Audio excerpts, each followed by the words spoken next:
Hello, everyone. My name's Toby, and I am coach of the Chicago Kubfus. And I'd like to welcome you to a more unconventional video compared to what I normally do.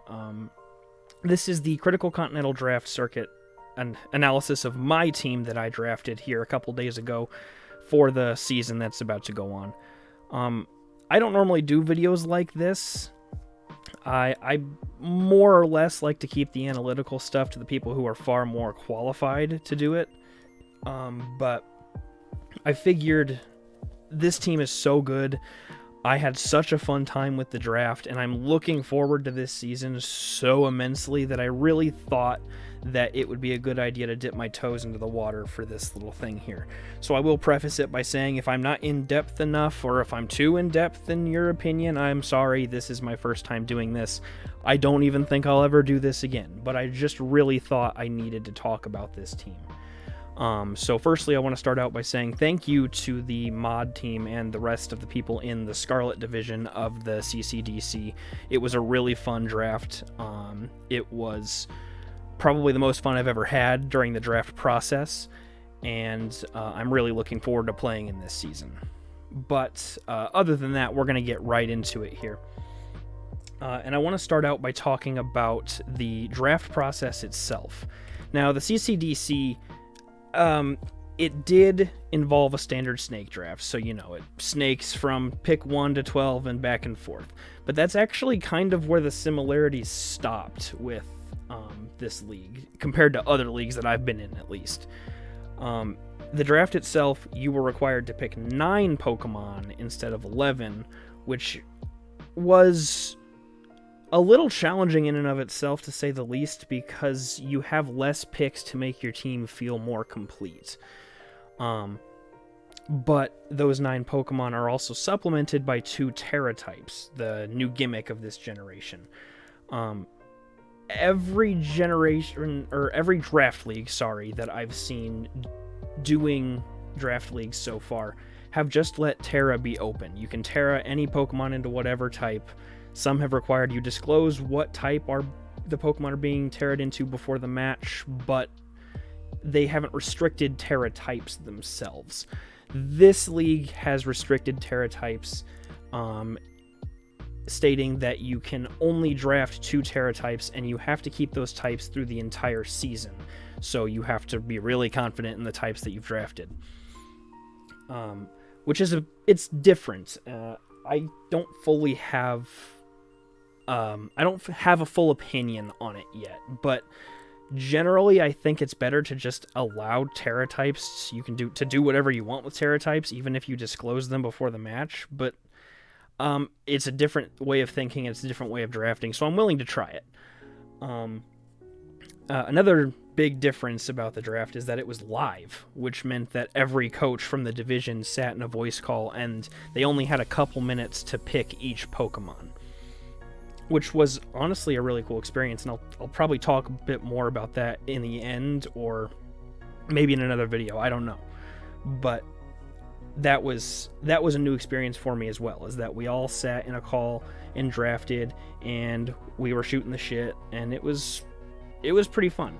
I'll sum it up by saying it was pretty fun, but I might talk about it a little bit more later. And the way the snake draft worked is we picked 1 Terra type before any Pokemon were drafted, and then once everybody had drafted 1 Terra type, you drafted your entire Pokemon team, and then you would go back and draft a second Terra type once you had all 9 of your Pokemon. Which put me in a weird position, because I was 3rd pick overall, which meant I picked my Terra type for 3rd. And then when it came back to me, I was 9th to pick my first Pokemon. And I'll talk about that a little bit more later too, but I took kind of a gamble on my first Terra type, which thankfully ended up paying off. But I'm not going to talk about my Terra types too much yet. I'm going to save those for the end, because I feel like after you see the team, the Terra types make a little bit more sense. So we're going to start with my first pick, and I'm just going to go in order of Mons that I picked in the draft, not by tier, but the first Pokemon that I picked overall in the draft was Iron Valiant. And I don't know that I necessarily even need to explain too much of why, but I will just run through it and say Iron Valiant is an extremely strong offensive piece. I mean, it's got 130 attack and 120 special attack with 116 speed. That is really fucking good. And it's got so much move diversity. It's got all of the stabs that it needs. It's got its fairy type and fighting type stabs. It has Shadow Sneak, Poison Jab, Knock Off, the Elemental Punches, Thunderbolt, Icy Wind, Taunt, Trick. It's got a whole lot of stuff. And that's really the main reason why I drafted it. That's the reason I wanted it first, was because this Pokemon can hit so hard and move so fast. And honestly, if you want it to use utility, it can use utility. And then you have an ability like Quark Drive, which is new for Paradox Mons this generation, which allows it to boost the highest stat. So that in and of itself also contributes to its offensive power. So it makes sense that this would be the highest tier, Tier 1, Tier S. But I figured I needed to get this right away, because if I didn't, then somebody else would pick it up before I would get the chance. But yeah, that is pick number 1, Iron Valiant. And my second pick was Kingambit, which was a Tier A or Tier 2, depending on how you look at tiers. It was a Tier 2, Tier A. It's a Steel Dark type with Defiant, Supreme Overlord, and Pressure.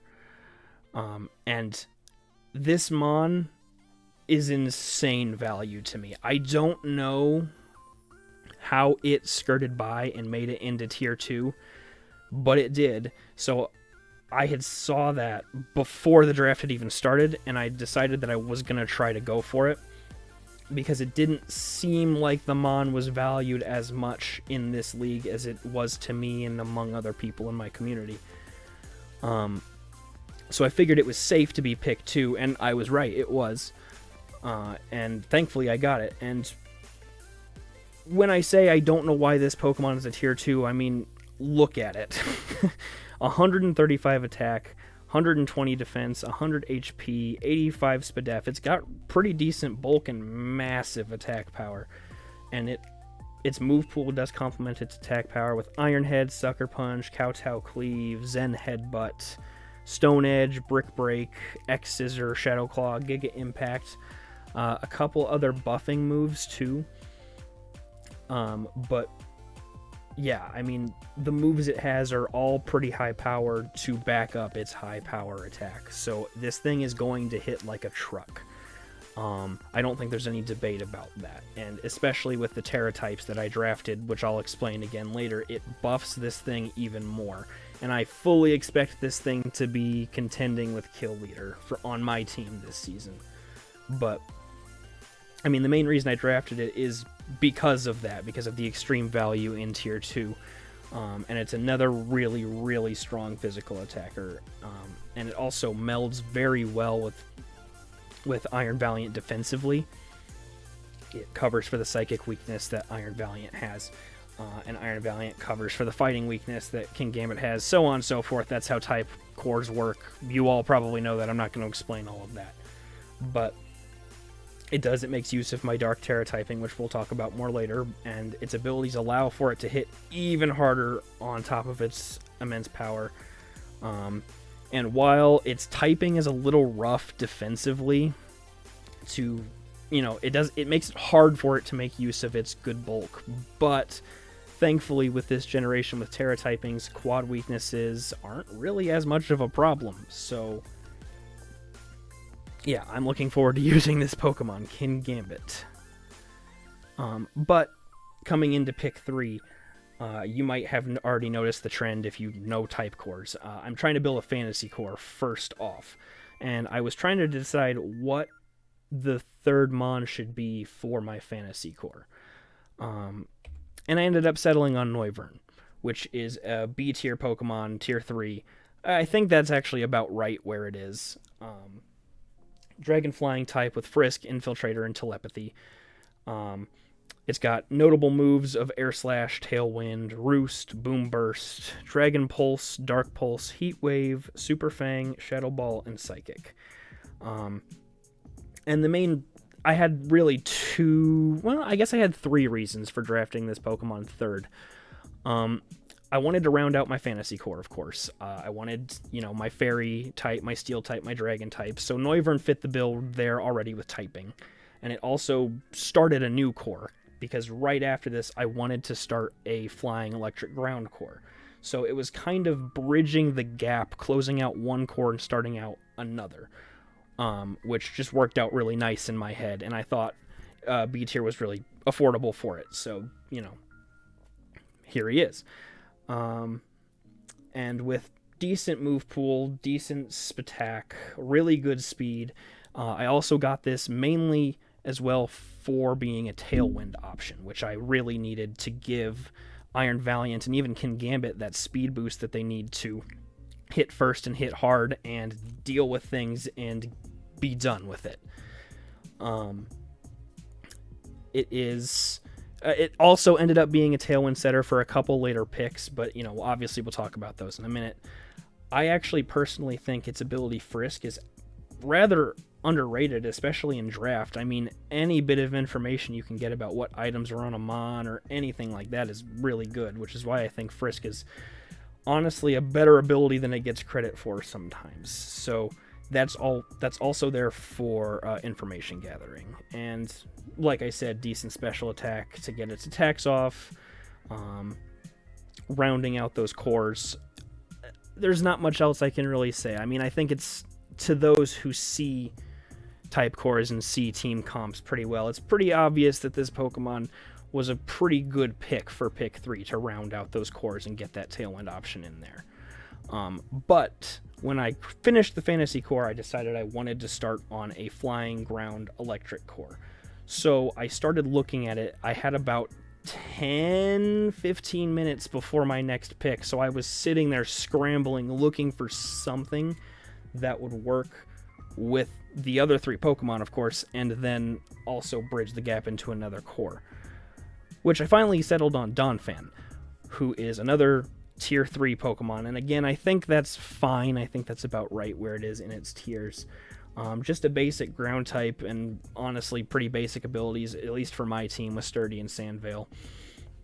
But I really wanted this Pokemon after laying my eyes on it on the tier list because, again, it hits like a truck and it's super bulky. It provides that mix of taking a hit and dishing it out that I really, really like on my teams.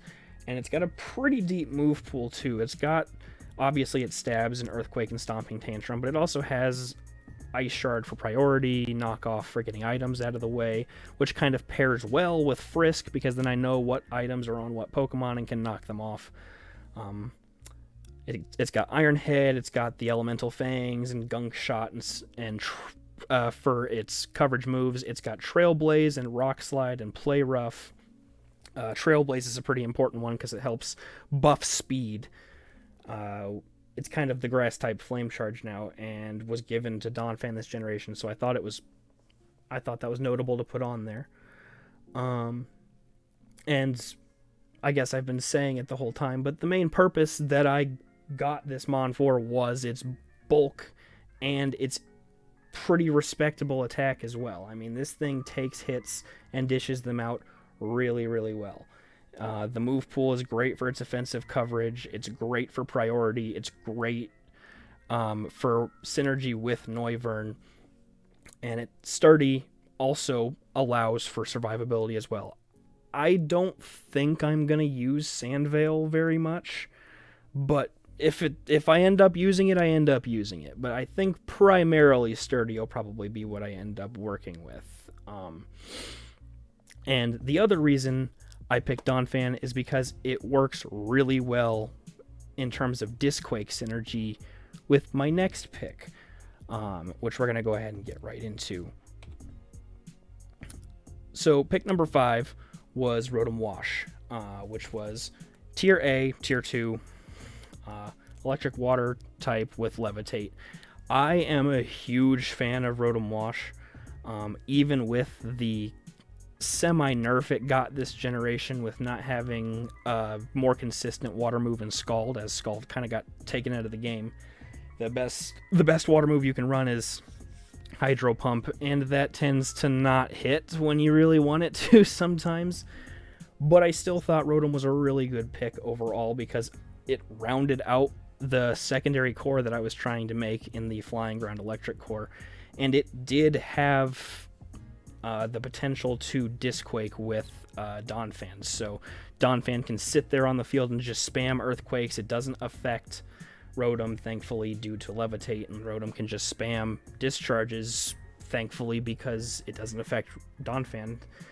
And Rotom's also got a pretty diverse move pool in and of itself as well, with debuffing moves like Eerie Impulse and Will-O-Wisp. And it also has a couple support moves, namely something like Helping Hand, and it can also dish out damage and has decent coverage too. So, that's really it. The main reason I got it was because it rounded out the core. It had the diverse moves, and honestly, it can fill multiple roles, depending on what I need it to do. If I need it to sit there and be a Helping Hand bot, or I need it to sit there and hit Eerie Impulse and Will-O-Wisp and just keep swapping between support moves, I can do that.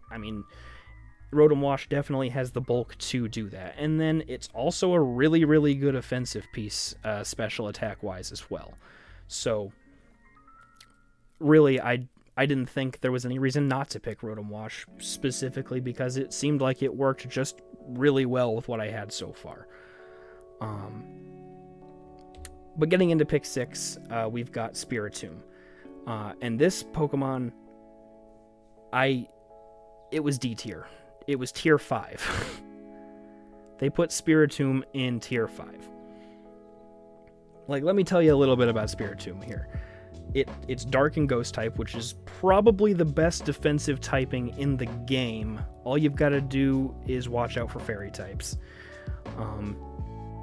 Abilities really aren't anything that special. Infiltrator's pretty okay, but, it's got a massive move pool of support moves with Snarl and Will-O-Wisp, Icy Wind, Helping Hand, Memento, Skill Swap, Taunt, all of that. And it can also deal out a fair amount of damage as well with Dark Pulse, Foul Play, Sucker Punch, all that stuff too. But the main thing that I want to touch on is that Spiritomb got a massive buff this generation by being given Trick Room. It did not have Trick Room last generation, and honestly, I think that's such a crime, because look at its speed tier. It's perfect. 35 is perfect for Trick Room. So when it got Trick Room this generation, I figured people were going to see the value in that and probably move it up a couple tiers, at least one. But CCDC did not move Spiritomb at all. They made Spiritomb in the bottom tier for the least amount of points and what's commonly considered the least amount of value. I had no problem picking up this mon at all, literally at all. When I was looking in between my pick to see what to get next, I saw Spiritomb in D tier and went, oh, why is that there? Literally, why is Spiritomb in D tier? This is just not correct. I think tier 5 is completely wrong. And I honestly can't even believe I got it at pick 6. Spiritomb has such a deep support move pool. And now with Trick Room, it just hits Trick Room, and now in Trick Room just spams its support move pool, and really not a lot stops that other than killing it, which is hard to do because of the aforementioned really good defensive typing and really respectable bulk with 108 defense and SPDEF, and HP's not great, but you put a lot of your EVs in there and you're okay.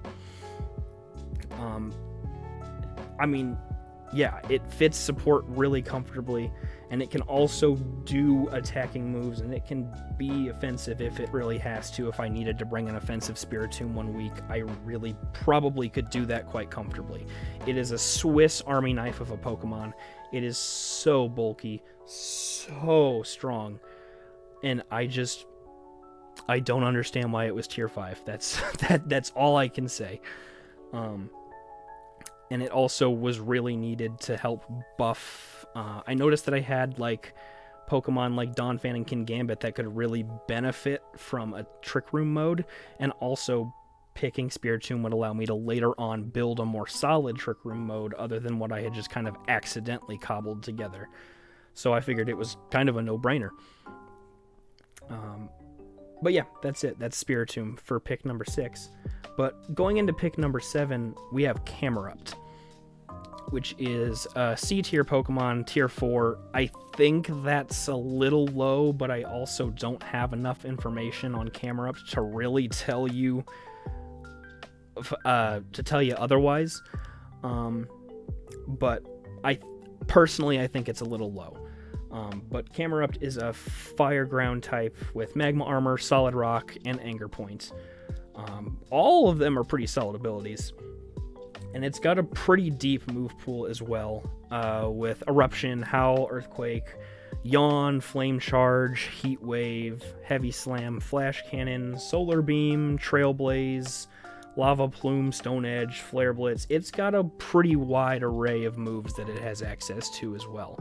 So really solid abilities, really solid move pool, great speed tier, which is why I wanted to bring it into my team, because it worked in Trick Room, and it also helped me start rounding out another type core, which I guess I failed to mention on Rotom Slide, but yeah, Rotom Slide being an electric and water type also enabled me to finish out a secondary core and start a tertiary one. So I had my water type, and I went to get my fire type here in Camerupt. So while its typing isn't, in my opinion, the greatest, again, enter Terra types. All this fairly decent bulk and pretty good mixed attacking stats, so you can run whatever you want. It's a pretty solid Trick Room mon. And I can see it doing a lot of damage if it's given the opportunity to. But yeah, I mean, that's it. It's a great mixed attacker. It's a viable Trick Room sweeper. It helped almost round out my type core. My Fire, Water, Grass core was now 2/3 complete at this point. And I think its abilities like Solid Rock are very good for helping it's pretty mid bulk, to be honest, but Solid Rock really helps bring that bulk out and make up for that quad weakness to water and the other weaknesses that come from a pretty not great defensive typing in fire and ground. But Terra typing really helps fix that. So when you have Solid Rock combined with Terra typing and everything like that, this mon is probably going to be pretty hard to kill, at least in 1 or 2 turns. It'll probably take longer to kill than you'd think. Trying to think of anything else for Camerupt here. No, I think that's it. I mean, I don't know. Again, I think a lot of you watching this video are probably better experts on this than I am, and you're probably already seeing things I haven't talked about that are great with this mon or that are bad about this mon, but I don't know. That's what I've got for Camerupt. But then after Camerupt, I had 2/3 of my Fire, Water, Grass core, and I figured I should round it out, finish that up. That way I had 3 cores ready and raring to go that I could, pivot in and out of and use whatever, in Tailwind, in Trick Room, whatever I needed to do. And I ended up deciding on Lurantis, which on paper is kind of phenomenal for my team when you think about it. It's a C-tier Pokemon, plain grass type. It has Leaf Guards, which is okay, but the main ability I want to talk about is Contrary. And we'll get into that in a second. But it has Fury Cutter, Solar Blade, and Beam. Has Leaf Storm, Leaf Blade, X Scissors, Slash, Night Slash. It it doesn't have a very diverse move pool. I think that's really the best of its move pool, what I put up there. A lot of my other Pokemon on this team, I didn't list all of the moves that are really useful. This Pokemon, Lurantis, I feel like that is kind of the best of what it really has access to. Everything else is kind of meh. So it does not have a really good diverse move pool, but that is not holding Lurantis back, especially on my team, really at all, because it has really decent stats with 105 attack and 80 attack, which is pretty usable because of Contrary. Its bulk will help it keep around it, especially with Terra, but the main thing I want to talk about is Contrary. For those who don't know, Contrary is a move that essentially affects your Pokemon's stats in the opposite way that moves or abilities or something like that would normally affect them. So say you use a move that tries to lower Lurantis' attack, Contrary procs and instead raises its attack, which is phenomenal. It's a great ability, and on my team I think it works really well, because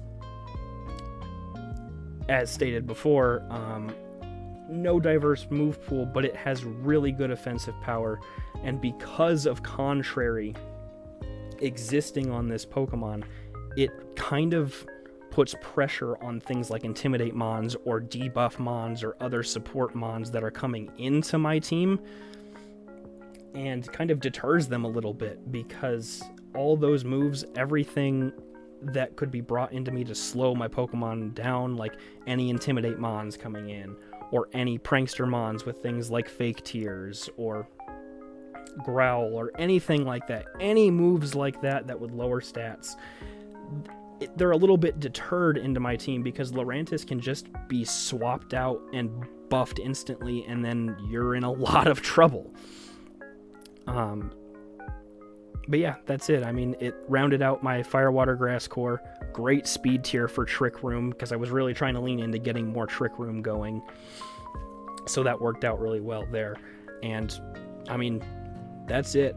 The speed, the bulk, the power, combined with Contrary, and the defensive synergy with the rest of my team, it just kind of seemed like a no-brainer at that point in the draft. And then we got to pick 9. Which was the last pick of the draft before you drafted your final Terra type and went on with the rest of your day. You finished up and you were done. And I was sitting there thinking to myself, I have a really good Trick Room mode now, and I have an okay Tailwind mode, but I really would want something faster that A, benefits from Tailwind more than other Mons, and B, can also be used to buff Lurantis if I had to. Because not every team, especially with Lurantis having the possibility of coming a lot of weeks, not every team's going to bring debuff moves into me. So I wanted something that could self-proc Contrary onto Lurantis if I needed to. So I actually settled on Espeon for my 9th pick, which was in B tier. And I'm going to be honest, I really don't think it should have been in B tier. Excuse me. I don't think it should have been in B tier at all. Well, maybe it was okay in B tier, I guess. I don't know. I think it was low. At least me personally, I think it was low. But maybe that's just because it really fit my team really well. And even if it's not that low, I'm surprised it made it this far into the draft. This was the last pick. Everybody was just about wrapped up. But Espeon's just a plain old Psychic type. Magic Bounce and Synchronize are both really good abilities that deflect status moves or copy them, or will force the Pokemon that set them on you to be copied with those status abilities. They're both really good abilities. I've used them both to success quite a bit in VGC, never really in draft before, so I'm interested to see how that goes. But Espeon's a great Pokemon for Tailwind with 110 speed. It's pretty bulky too. You can work with that defense and HP to make it live something. Its Spadef is great. and it has pretty good moves to help complement its 130 attack with Psychic, Shadow Ball, Dazzling Gleam. A couple other ones that I didn't put on there. I didn't really focus on the offensive moves for this Pokemon, because while it does have pretty good ones, the main thing I wanted to talk about is actually its support moveset, with, Light Screen and Reflect, Charm, Fake Tears, Baby Doll Eyes, Wish, Yawn, Tail Whip, the Weather Setting, and Morning Sun shenanigans you can get up to with it. This Pokemon is a really strong special attacker. It's great to round out what was kind of unintentionally a 4th type core. And it benefited from Tailwind really well. I know I've said that a lot, but that's just the thought on my mind. It benefited Tailwind really well. And it fit the bill for something that would buff Lurantis. I mean, Baby Doll Eyes and Fake Tears, Charm, Tail Whip, all of that can just be sent right into Lurantis, and Contrary will proc, and then instead of nerfing it, I'm buffing it and setting Lurantis up to sweep. So I think there's a lot of really good synergy there. It also helps defensively and offensively deal with incoming fighting types that threaten King Gambit. It's a reliable pick for me personally, because I've used Espeon quite a lot in the past. Before I was a draft player, I was a VGC player, and I used Espeon to relatively good success in a lot of game store tournaments and tiny little online tournaments and stuff like that. So I'm pretty familiar with Espeon. But I had never tried it out in draft until now, and I'm really interested to try it because of the aforementioned synergy with the rest of the team and its Tailwind benefits there. But yeah, that was pick 9, and I thought it was a pretty good pick to round out the draft, and clearly everybody else thought so too. Excuse me. I think I'm coming down with something. I thought it was a really good pick to round out the draft, and everybody else kind of thought so too. And it's a good pick when you say it in the VC and the entire VC lights up green and they're all like, ooh, perfect, yada yada yada, all that stuff. It felt pretty good to hear that, I'm not gonna lie. And I've been given compliments that they think this team is probably up there, and I would agree, but we'll talk about that more later. I'm getting a bit off track. But once all those 9 Pokemon were drafted, I drafted my final Terra type, and the draft was done. That was it. It took about 3-ish hours, and we were done. And the Terra types that I drafted were Dark and Flying. Dark I drafted at the very beginning, and Flying I drafted at the very end. And I will say, like I had said earlier, I took a really huge chance on Dark. Thankfully, it paid off. Valiant and Gambit were kind of the main reasons I wanted the Dark type Terra anyway. Because Dark helps power up King Gambit's Dark moves. It helps guard against Psychic moves coming in towards Valiant, which are likely the most likely things to be brought into it. So I took a big chance because there was no guarantee I was getting those 2. And if anything, there was a pretty good chance I wasn't going to get these 2. But thankfully it all worked out, and now Dark is kind of, in my opinion, a perfect Terra type to have on this team. Because, well, yeah, I already said that. It also does neutral out damage coming into multiple other Pokemon. It takes away water weakness, it takes away a couple other things that I'm forgetting at the moment, but it neutrals out damage to a lot of other Pokemon that are quad weak or twice weak to something else, so that's also a benefit of it. But the main thing is that it supports Valiant Gambit.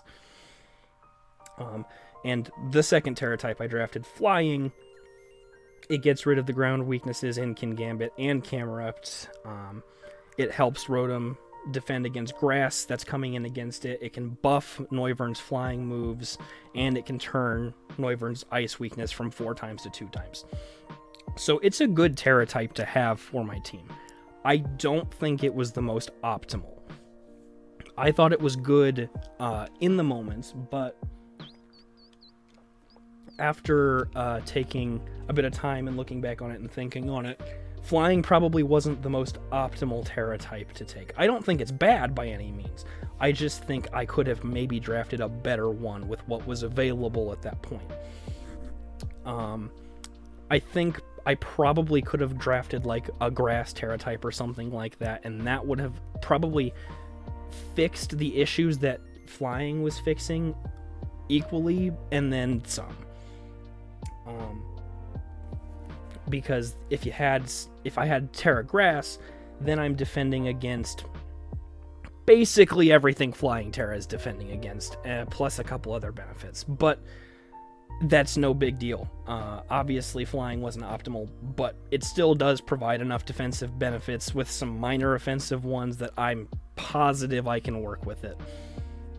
And I'm thankful that I can work with it. And honestly thankful that I even got flying, because at the very least I can fit it into my team. I did notice some teams drafted Terra types beforehand and even after the fact of the full draft that didn't really benefit their teams at all, and I'm not entirely sure how they're going to use them effectively in battle. But that's neither here or there. But yeah, that's it. That is the entire draft. This is the final team with Iron Valiant, Kin Gambit, Noivern, Donphan, Rotom Wash, Spiritomb, Camerupt, Lurantis, Espeon, with Dark and Terra Flying. I have sat on this team for a few days now, really let my thoughts ruminate on it, and my thoughts just really haven't changed on it at all. I think this team is insane. I think it is fan-fucking-tastic.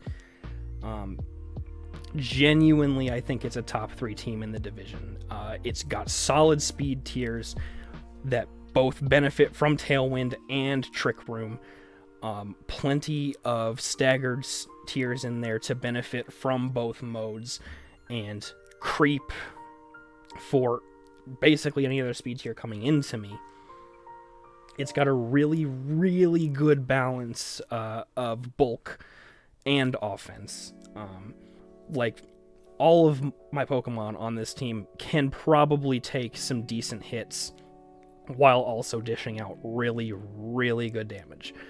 And they also have a pretty dang good mix of support as well to help those offensive pieces shine. Most notably like Espeon and Lurantis. I don't know. It just, all of this stuff really makes me look at this team and think, wow, it is going to be really hard to stop this team. It is going to be a force to be reckoned with. I don't know necessarily off the top of my head any teams that just sweep mine.